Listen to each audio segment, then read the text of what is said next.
Hey guys, and welcome to a new video. Today we are going to talk about Winux, which is basically an attempt to make Linux look like Windows. As you can see in the live environment right here, it looks like Windows.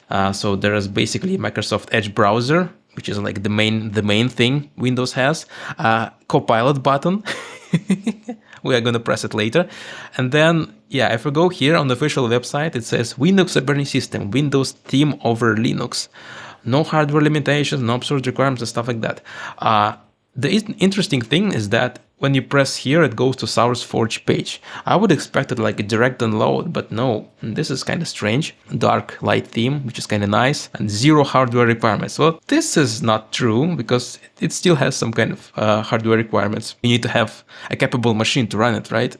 Guys, but when you think about it, it's nothing new. 20 years ago, we used to have Windows, and here it is basically. Windows was an attempt to make Linux look like Windows XP, and it was also used in the KDE environment. How I know it's KDE? Well, if you take a look here, this is Software Center. This is exactly the KDE kind of software center. Basically, here it is Discover.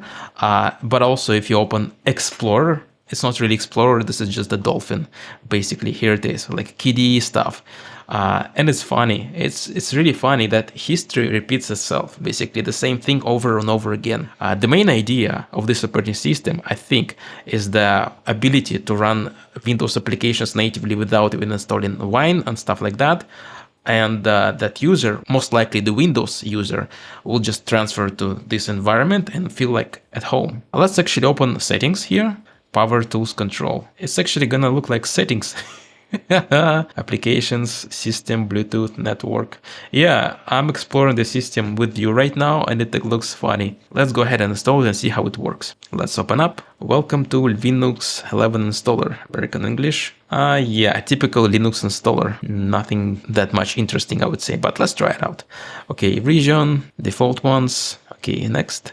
Erase the disk, manual partitioning. Yeah, let's just erase the disk and make it BTRFS. Like, why not? Press next. I really recommend you to actually use BTRFS nowadays because it allows you subvolumes and stuff like that. I actually have a separate video about that, and I'm planning to do a better video in the sense that I'm going to explore more options that's available under BTRFS. I'm named Dmitry. Password, perfect. Login automatically. Next, partitions. Yeah, just one partition, and let's install it. Install now. My gosh, Winux is easy to install using the Calamaris installer, and it's like advertisement that was shown like in Windows 95 or Windows 98, right? It's just like you install something and it just shows some kind of advertisements. Yeah, the pre-installed applications on Winux, Winboat.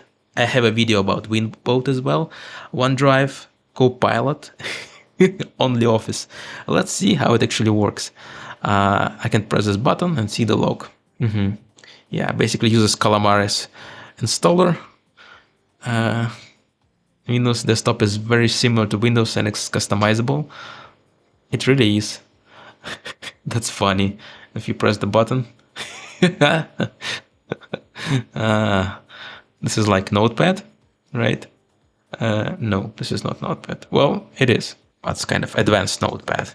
Terminal built in. Fun stuff. It's really interesting to see how people attempt to do the same thing over and over again, and that's what's happening. LTS support, budget, grammar mistake, budget on Ubuntu's long-term support. My gosh, mistakes right in the installer. This is not good. Compatibility layers, blah, blah, blah. Winux, cost efficient. So basically, it looks like Windows. It's gonna use a Winboat compatibility layer to run Windows applications. This is the beast. I would say it's crazy, but we'll see. Actually, also install applications from Android, Debian, Windows. What, the same thing like Windows? What about the run button? Basically opens Copilot. People actually escape Windows to not see this kind of stuff, and they built in this right there. This is really absurd, I would say. Do not disturb mode. Okay, this is typical. Just the KDE with the Windows theme on top of it. What else? Calendar. Yeah, it's like that. And then status,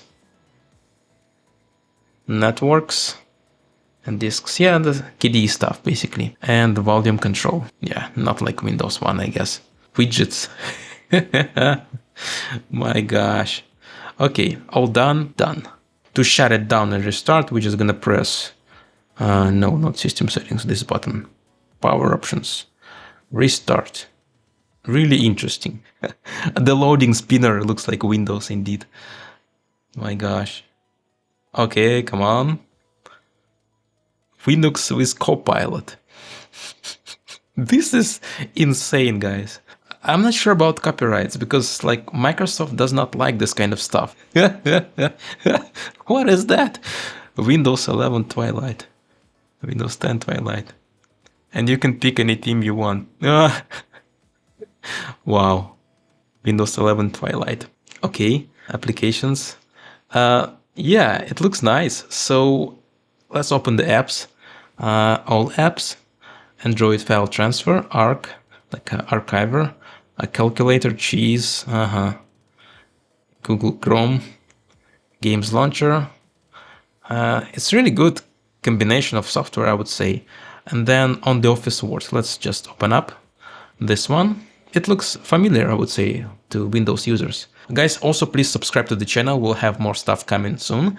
Yeah, this actually looks like Windows, I would say, the overall environment, right? Except the few things there and there. For example, the minimize button, of course, like it doesn't look like Windows. And like the buttons in many places do not look like Windows. This menu also do not look like Windows. It's mostly like a taskbar, right? Like the areas here, trash. It's just like dolphin trash. Yeah, it makes sense. Configure desktop and wallpaper. This doesn't look like Windows in any way, right? So icons, filter, about, mouse actions. Then what about installing software? Because this is the main feature, right? We should be able to install software just like right there. Let's open up. Yeah, Edge always asks you to finish customizations. Let's install something for Windows. Let's say Total Commander, let's say Total Commander. Let's download it. 64-bit version, installer, of course. Okay, execute. Okay, it just opens the Wine and creates Wine configuration, a Wine mono installer. Yeah, let's install it. It's going to create a separate container for this. Let's see. But of course, it does not look like native application at all. Meanwhile, let's explore it more. Power tools control, privacy and security, firewall protection. Yeah, I guess firewall is disabled by default, but we can enable it. Where is the terminal actually? Terminal. Yeah, we have a bunch of terminals available. Uname RA 6.14 kernel. Just a typical Linux, guys. Oh no, it didn't fail. It didn't fail. We can actually install Total Commander. Next. Installed. The installer of Total Commander has not changed since the 90s, I would say. I saw it like when I was a kid. The icon is shown properly, which is good. Installation succeeded. Total Commander. That's nice. It sees the file structure of this Wine environment, and if we switch here, I guess we can see the file system right there. Interesting. Let's try something interesting. For example, there's a Pulse APK tool that's available on my GitHub page. We can download it and see if it works. I'm just curious. Let's just open up like any random executable, right? So this is the zip file. We're going to unzip it. You can also, guys, try it out for yourself. Just unpack the APK files, analyze those, like for the Android. Have a separate video for that, so you can go ahead and try it out. Let's go ahead and unzip it. Is there like extractor I have here? Let's just launch it, execute it. Okay, yeah, it just works. Fun stuff. Yeah, it really is just working well. Everything is working properly. Project page. The ability to run Windows apps right there is really kind of nice. What about other stuff? What about Steam? How about Steam? Let's just try to run Steam. Of course, Steam is available for Linux as well, but just let's try it out. Okay, it downloaded the Debian package. Yeah, but you need to select Windows option, Steam setup, execute. Next, it actually installs the Windows version of the Steam. It just kind of doesn't make much sense because you're gonna basically install the Linux version and use the Proton layer, but still, it integrates really well in the environment, I would say. Wine compatibility layer is quite polished those days. It really is. Yeah, it does not look like Windows in any way, of course, once you dig deeper. Just a typical Linux distro. Yeah. What about updates? If you click the updates, the most annoying part of the Windows is updates. In case of Linux, it's also a bit tricky sometimes because updates can break everything. But in this case, yeah, I guess it's fine. Just like all the updates are available here, you can install it. So Steam is actually executed, as you can see. It's all good. You can actually run your games here using the wine compatibility layer. Of course, not everything is going to work well, but yeah, you can try it. So what can I say, guys? I can tell you that this is a really interesting idea and how they implemented it, but I would say that it's still not going to replace the Windows installation. Obviously, not in any sense. This is not Windows. If you just want to transfer somebody from Windows to Linux, maybe that's a great idea. Maybe they're just gonna try it out and say, oh well, that looks familiar, everything works. Maybe they're gonna be satisfied with it.